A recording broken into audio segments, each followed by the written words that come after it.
안녕하세요. 꼭 필요한 정보만 드리는 시니어 안내양입니다. 요즘 뉴스나 SNS를 보면 이것 때문에 휴직까지 심각하게 고민했다는 이야기를 많이 보실 수 있습니다. 이것은 바로 코로나 후유증인데요. 코로나 후유증은 경증이나 무증상이었던 환자에게도 예외가 아니고 한 번 걸리면 증상이 오래간다고 해서 더욱 불안하기만 합니다. 지금부터 안내드리는 정보 잘 실천하셔서 미리 후유증 예방하시고 하루빨리 활력 되찾으시기를 바랍니다. 시청 중 영상이 마음에 들으시면 좋아요 한 번만 눌러주세요. 어쩌면 확진 때보다 더욱 무서울지 모릅니다. 보건당국의 조사 결과 우리나라는 전체 확진자의 79%가 코로나 장기 후유증을 호소하고 있고 이 중 19%는 증상이 심해 병원 진료까지 받은 상황이라고 합니다. 그만큼 후유증 환자가 많이 나타나고 있다는 말인데요. 문제는 코로나 후유증은 코로나 완치 후 금방 나타나는 게 아니고 시간이 지나고 나서 생기는 경우가 흔하며 한 번 나타나면 1년 이상까지 지속되는 경우가 많아 최대한 후유증이 생기지 않도록 예방하는 것과 후유증이 생겨도 빨리 극복할 수 있도록 하는 점이 아주 중요합니다. 게다가 코로나 후유증은 완치 후에 남은 작은 증상들이 자칫 생명을 위협할 수 있는 중증 질환의 중요한 신호일 수가 있기 때문에 고혈압, 당뇨, 고지혈증 같이 기저질환을 가지고 있는 분들은 사전에 코로나 후유증의 증상과 위험 신호를 더욱 잘 알고 계셔야만 하는데요. 참고로 코로나 후유증과 후유증의 위험 신호 3가지에 대해 자세히 알고 싶으신 분은 영상 오른쪽 위에 생긴 글씨를 클릭하셔서 미리 알아보시면 더욱 좋겠습니다. 코로나 후유증의 예방법 및 관리법. 코로나 후유증이 생기는 원인은 우리 몸의 면역기전이 코로나 바이러스와 싸우면서 면역기전을 만드는 세포가 공격받고 소진되었기 때문에 발생되게 됩니다. 한마디로 우리 몸의 면역을 담당하는 배터리가 방전됐다고 보면 되는데요. 그래서 이 배터리를 다시 충전해야만 몸이 코로나 이전의 상태로 돌아갈 수 있고 후유증을 예방하며 후유증이 와도 빨리 회복될 수 있는 겁니다. 그러기 위해서는 우선 이 4가지를 잘 지키셔야 하는데요. 그것은 잘 먹고, 잘 자고, 잘 숨쉬고, 가볍게 운동을 하는 것입니다. 이 중 코로나 후유증을 잘 이겨내기 위해서는 무엇보다도 먹는 것이 가장 중요한데요. 후유증과 싸울 면역력을 올리기 위해서는 양질의 단백질 섭취와 특히 면역 건강의 핵심인 비타민 D군 섭취가 필수입니다. 그리고 이외에도 비타민 A, B, C군과 오메가 지방산, 무기질 음식 역시 절대 빠지면 안 됩니다. 지금부터 안내드리는 음식에는 이런 영양소가 골고루 들어있기 때문에 잘 배합해서 섭취하셔서 우리 몸의 면역을 보다 쉽게 올리시길 바랍니다. 면역세포를 잘 만들어낼 수 있는 음식 7가지. 1. 육류 및 어패류. 육고기 및 생선에는 단백질이 풍부합니다. 단백질이 면역을 올리는데 가장 중요한 이유는 우리 몸의 세포가 모두 단백질로 만들어졌기 때문이며 이건 면역세포 또한 마찬가지입니다. 단백질이 풍부한 육류 및 어류는 면역세포의 기능을 강화해 면역력을 유지하는 데 도움이 되며 손상된 세포의 회복과 재생에 도움을 줍니다.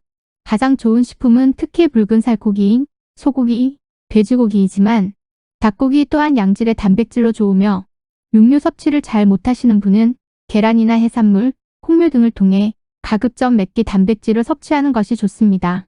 2. 버섯, 생선, 통곡물. 단백질과 함께 면역을 높이는데 절대 빠지면 안 되는 것이 있습니다. 그건 바로 비타민 D인데요. 비타민 D는 코로나 바이러스의 염증 인자를 막아 면역 반응을 조절하며 피부의 점막에서 항균성 물질을 분비하게 만들어 바이러스에 대한 면역력을 증가시킨다고 합니다. 한 연구에 따르면 비타민 D 수치가 높은 북유럽 국가에서 코로나 확진자의 수와 사망자 수가 낮았다는 보고까지 나왔다고 하니 꼭 단백질과 함께 드시는 것이 좋습니다. 비타민 D는 표고버섯, 연어, 계란, 간, 치즈와 통곡물에 많이 들어있으며 보다 쉽게는 햇빛을 통해 인체에 흡수시킬 수 있으니 좋은 식품 섭취와 더불어 햇빛을 쬐며 가벼운 산책을 자주 하시는 것이 좋습니다. 3. 고추, 녹황색 채소, 고구마, 단호박. 이 식품에 많은 영양소는 비타민 A입니다. 비타민 A는 T세포란 면역세포의 항체 반응을 증가시켜 손상된 세포의 회복을 돕습니다. 또한 베타카로틴이 풍부한 음식인 고구마, 단호박 같은 식품은 역시 면역세포를 활성화시켜 우리 몸의 컨디션을 향상시킵니다. 4. 유제품. 우유나 요구르트 같은 유제품에는 필수 아미노산과 비타민 D 함량이 높아 면역력을 높이는 음식입니다.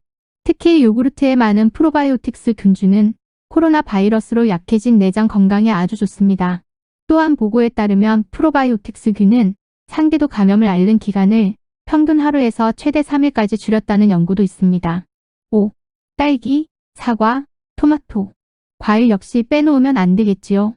과일은 사과, 딸기, 토마토처럼 비타민C가 많이 든 것이 좋습니다. 비타민C 역시 다른 영양소와 더불어 미생물 침투를 막아 면역 기능을 높이고 손상된 세포를 빠르게 회복시키기 때문입니다.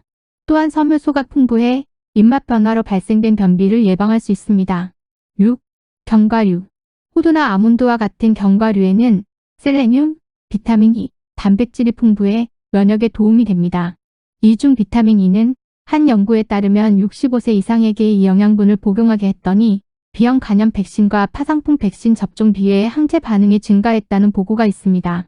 그리고 특히 신체의 면역세포 기능을 더욱 활발하게 하는 셀레늄은 비타민 E와 함께 섭취하면 좋은데 견과류에는 두 가지 모두 골고루 함유가 되어 있어 견과류 몇 가지만 섞어 먹어도 두 가지 영양소를 함께 섭취할 수 있습니다. 마지막 7. 수분. 특별히 신장 등의 문제가 없는 경우에는 물이 아니더라도 차를 충분히 마셔 체내 수분량을 늘리는 것이 좋습니다. 물은 하루 8잔에서 10잔 정도를 마시는 것이 좋으며 되도록 소변색이 진하지 않고 맑은 색이 될 정도로 섭취하는 것이 좋습니다. 특히 차는 기관지를 진정시키고 다량의 수분으로 상기도 점막의 분비물을 원활히 배출하게 만드는데요. 면역력에 좋은 차의 종류로는 녹차, 생강차, 계피차, 히비스커스차 등이 있으며 그 외에 카페인이 든 음료와 당이 든 음료는 피하는 것이 좋습니다. 면역력 올리는 식사법. 코로나 바이러스로 인해 기력이 쇠하고 미각과 후각의 변화가 있는 경우가 흔해 입맛이 쉽게 떨어질 수 있으므로 이때에는 체중 걱정은 잠시 뒤로 미루시고 골고루 잘 먹어 컨디션을 올리는 것이 가장 중요합니다. 바이러스의 공격으로 소화 기능이 약해져 있을 수 있으므로 규칙적으로 3끼 이상의 식사를 소량씩 자주 하도록 합니다. 끼니 사이에 견과류나 과일 등의 간식을 챙겨서 영양소를 충분히 공급합니다. 특히 양질의 단백질을 포함해 골고루 식품을 섭취합니다. 하루 8잔에서 10잔 정도의 수분을 섭취합니다. 영양 섭취를 방해하는 음주와 흡연은 피합니다. 주의사항. 패스트푸드, 과자, 탄산음료, 정제된 가공식품과 고당도 식품은 염증을 증가시키므로 되도록 피하는 것이 좋지만 그래도 가장 중요한 것은 아예 안 먹는 것보다는 뭐든 잘 먹어 지친 몸에 기력을 보충하는 것이 중요하므로 너무 입맛이 없는 경우에는 이런 음식이라도 섭취를 하시는 것이 좋습니다. 또한 직접 식품을 먹는 것보다는 못한 방법이지만 골고루 음식을 섭취하기 힘들 때에는 영양제 같은 보조제를 드시는 것도 도움이 되겠습니다. 앞에서도 말씀드렸지만 코로나 후유증에는 잘 자고 잘 숨쉬고 가볍게 산책하고 잘 먹는 것이 우리 몸의 면역세포를 건강하게 만들어줬습니다.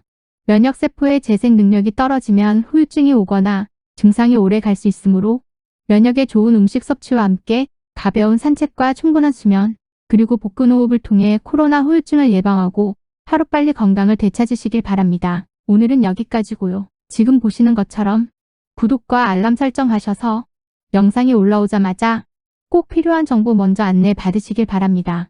언제나 화이팅 하세요. 감사합니다.